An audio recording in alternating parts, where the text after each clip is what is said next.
In this video, we'll discuss the route mapping tool in ITICnxt. The route tool lets you create long and narrow excavation entities, and can be used to create a straight line entity or one with multiple turns in it. If you're doing a utility line installation in a new area, or repairing a cement walkway path that doesn't run along a roadway, this is the tool to use. Select the Route tool from the Drawing Tools menu. Before you start drawing your route, you'll need to enter a width in feet and provide a physical reference point, such as a flagged or staked route. Once you have entered the required information, click on the map to start drawing your route. If your route turns at any point, click again to add a pivot point.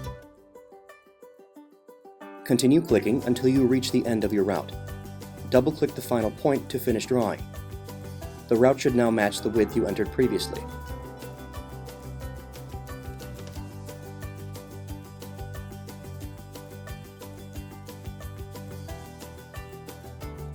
ITICnxt will automatically derive marking instructions from your mapping.